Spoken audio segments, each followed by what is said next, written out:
இன்னைக்கு ஆர்சிபி அணிக்கு எதிராக கண்டிப்பாக ஜெயிக்கணும், அப்போ தான் பிளே ஆஃபுக்கு உள்ளே போக முடியும் அப்படின்னு நம்ம சிஎஸ்கே விளையாண்ட ஆட்டத்தில் தற்போது கடைசி வரைக்கும் பரபரப்பாக போராடி நம்ம சிஎஸ்கே அணி ஆர்சிபி அணிக்கு எதிராக சற்று கொஞ்சம் நேரத்துக்கு முன்னாடி அதிர்ச்சி தோல்வி அடைஞ்சிருக்காங்க. அது மட்டும் இல்லாமல் கடைசி நேரத்தில் திடீர் ட்விஸ்ட் மூலயமா ஆர்சிபி அணி பிளே ஆஃபுக்கு உள்ளே இப்போ என்டர் ஆகிருக்கிறது. விராட் கோலி அவரே பார்த்தீங்கன்னா மைதானத்தில் மிகப்பெரிய அளவில் தற்போது கண் கலங்கி அழ வச்சிருக்கு. அந்த வகையில் இன்னைக்கு டாஸ் ஜெயிச்ச ருத்ராஜ் ஃபர்ஸ்ட் ஆர்சிபி அணி அவங்கள பேட்டிங் பண்ண வச்சாரு. இதில் ஓப்பனராக வந்த விராட் கோலி 47 ரன் அபாரமாக எடுத்தார். அவர் கூடவே ஃபாப் டு பிளஸி 54 ரன்கள் எடுக்க, அடுத்த ராஜ் பட்டிதார் 41, கிரீன் 38, தினேஷ் கார்த்திக் 14, இப்படி அடுத்து ஆர்சிபி அணியின் பேட்ஸ்மேன்கள் நம்ம சிஎஸ்கே அணியின் எல்லாருடைய பந்தையுமே பொழந்து கட்டிட்டாங்க அப்படின்னு சொல்லலாம். இதனால் 20 ஓவர் முழுசாக விளையாண்ட ஆர்சிபி அணி 218 ரன் டார்கெட்டாக அவங்க எடுத்திருந்தாங்க. ஸோ நம்ம சிஎஸ்கே அணியை பொறுத்த வரைக்கும் 218 ரன் ஆர்சிபி அணி எடுத்திருந்தாலும் 201 ரன் சிஎஸ்கே அணி எடுத்தால் போதும் பிளே ஆஃபுக்கு உள்ள நுழைஞ்சிடலாம் அப்படிங்கிற ப்ரெஷரோட 201 ரன்னை சிஎஸ்கே சேசிங் பண்ண ஆரம்பித்தாங்க. ஸோ இதில் ஆரம்பத்திலே பார்த்தீங்கன்னா நம்ம சிஎஸ்கே அணிக்கு ரொம்ப பெரிய ஒரு ஷாக்கிங்காக ருத்ராஜ் அவர் முதலாவது பந்தரையே மேக்ஸ்வெல் அவருடைய பாலில் கேட்சை கொடுத்து அவுட் ஆனார்.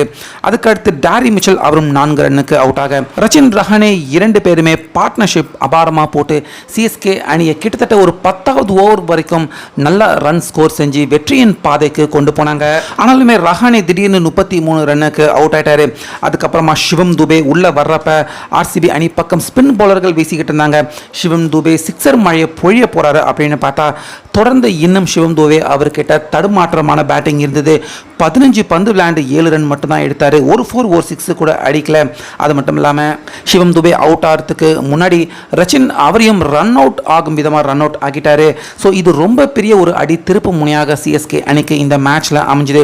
அதுக்கப்புறமா உள்ள வந்த மிச்சல் சாட்னர், ரவீந்திர ஜடேஜா, இதில் சாண்ட்னர் அவரும் 3 ரன்னுக்கு அவுட் ஆக, அடுத்ததாக கடைசியாக நம்ம எம்எஸ் தோனி, ஜடேஜா 2 பேருமே பார்ட்னர்ஷிப் போட்டு மேட்சை கடைசி வரைக்கும் நகர்த்தி கொண்டு போனாங்க. இப்படி இருக்க நம்ம எம்எஸ் தோனி அவரும் அவருடைய பங்குக்கு ஒரு சில சிக்ஸர்கள் பவுண்டரிகள் அடிச்சாரு. ஜடேஜா அவரும் சிஎஸ்கே அணி பிளே ஆஃப்க்கு உள்ளேயாவது கொண்டு போயிடணும் அப்படின்னு முயற்சி பண்ணாங்க. ஆனாலுமே கடைசி வரைக்கும் போராடின நம்ம எம்எஸ் தோனி, ஜடேஜா 2 பேராலையுமே கடைசி வரைக்கும் சிஎஸ்கே அணியை இந்த மேட்ச்ல அட்லீஸ்ட் குவாலிஃபை கூட பண்ண முடியல. ஸோ கடைசி நேரத்தில் திடீர்னு ஆர்சிபி அணி தோக்குற மாதிரி வந்து இந்த மேட்ச்ல ஜெயிச்சுது. ஆர்சிபி அணி ஒட்டுமொத்த பிளேயர்கள் எல்லாரையுமே மிகப்பெரிய அளவில் கண்ணீர் விட வச்சுது. முக்கியமாக விராட் கோலி மைதானத்திலேயே மிகப்பெரிய அளவில் அழுது கண்ணீர் விட்டு அவருடைய இத்தனை நாள் கஷ்டம் பலன் இது எல்லாத்துக்குமே ஒரு பலன் கிடைச்ச விதமாக ஆர்சிபி அணி அவங்க இப்போ பிளே ஆஃப்குள்ளே தான் தகுதி பெற்றிருக்காங்க. ஆனாலுமே கப்பு ஜெயிச்ச மிகப்பெரிய மகிழ்ச்சியில் தான் தற்போது ஆர்சிபி அணி அவங்க இருக்காங்க.